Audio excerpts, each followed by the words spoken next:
Shalom sahabat Alkitab, marilah kita memulai hari ini dengan perenungan akan firman Tuhan. Bacaan Alkitab kita pada hari ini diambil dari Yeremia, pasalnya yang ke-12, ayat 1 sampai dengan 17.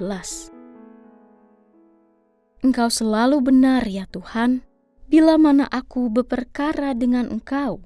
Namun, aku mau berbicara dengan Engkau tentang keadilan. Mengapakah mujur hidup orang fasik, sentosa semua yang berlaku serong? Engkau membuat mereka tumbuh, dan mereka pun berakar. Mereka tumbuh subur dan menghasilkan buah. Engkau selalu di bibir mereka, tetapi jauh dari hati mereka. Ya Tuhan, Engkau mengenal aku dan melihat aku. Engkau menguji isi hatiku terhadap Engkau. Tariklah mereka keluar seperti kambing domba sembelihan, dan khususkanlah mereka untuk hari pembantaian. Berapa lama lagi negeri ini kering kerontang, dan rumput di seluruh padang menjadi layu.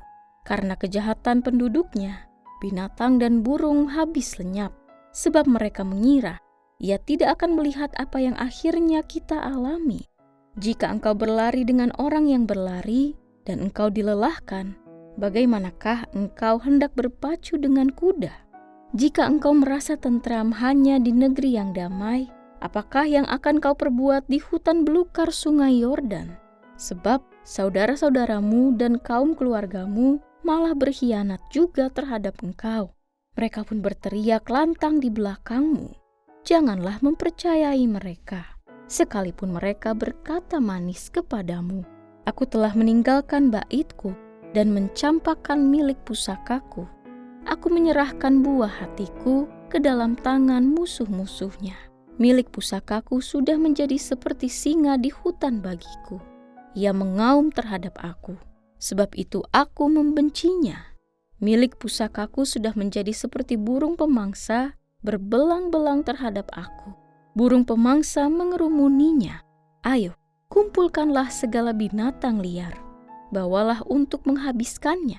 Banyak gembala telah merusak kebun anggurku dan menginjak-injak tanahku.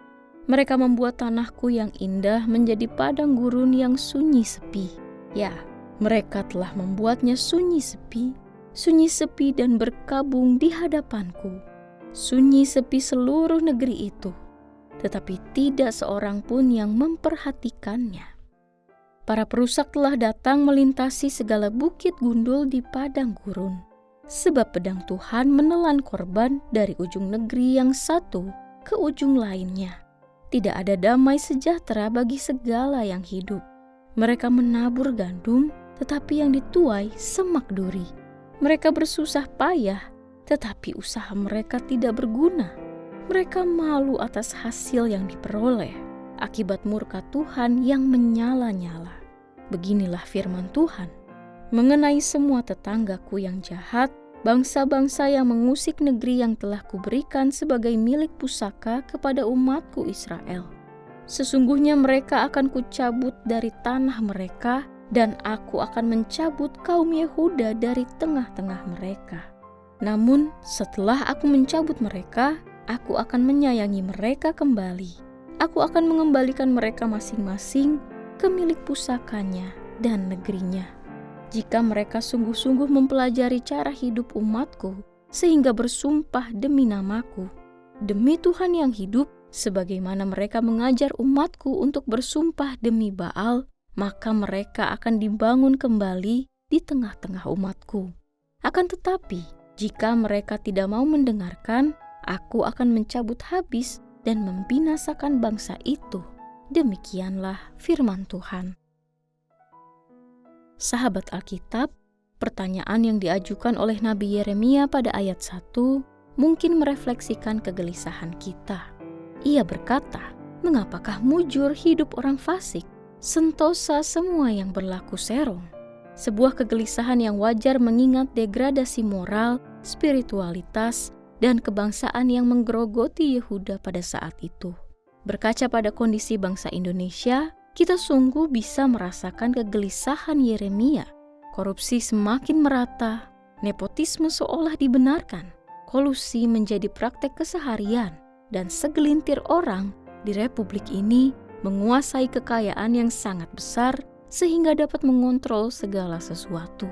Dalam kegelisahan tersebut, patutlah kita bertanya dan berefleksi tentang iman. Seperti apakah yang hendak kita rumuskan dan hayati bersama? Dalam perikop yang kita baca, sesungguhnya Yeremia tidak pernah meragukan keadilan Allah yang akan menghukum mereka yang fasik dan berlaku serong. Hanya saja, ia menuntut agar peristiwa penghakiman itu untuk segera terjadi. Tariklah mereka keluar seperti kambing domba sembelihan, demikianlah seruan Yeremia, sehingga atas pengadilan itu negeri mereka kembali damai. Namun Allah justru menjawab tuntutan Yeremia dengan teguran bahwa Allah mengizinkan itu semua terjadi sebagai sebuah ujian iman bagi Yeremia. Bahkan kelak orang-orang fasik itu juga akan mengkhianati Yeremia. Di sisi lain, Tuhan juga menjamin bahwa penghakimannya pasti akan terjadi dan tidak akan ditundanya. Bangsa asing akan dikirimkannya untuk menginjak-injak dan meluluh lantakan negeri itu sampai tandus. Pada waktunya juga, Allah akan menghukum bangsa-bangsa asing yang menghancurkan Yerusalem karena mereka telah turut berdosa memperkenalkan Israel pada para berhala. Maka dari sini kita bisa melihat dua dimensi tindakan Allah kepada manusia, yakni pada satu sisi, Ia adalah Allah yang penuh belas kasihan, dan sisi lainnya adalah keadilan Allah pada mereka yang fasik serta berpaling darinya. Sebagai manusia, kita diundang untuk beriman penuh akan waktu dan kebijaksanaan Allah yang tetap untuk selama-lamanya. Mungkin tindakannya tidak sesuai dengan waktu serta kesempatan yang kita harapkan, tetapi waktu Tuhan tidak pernah salah.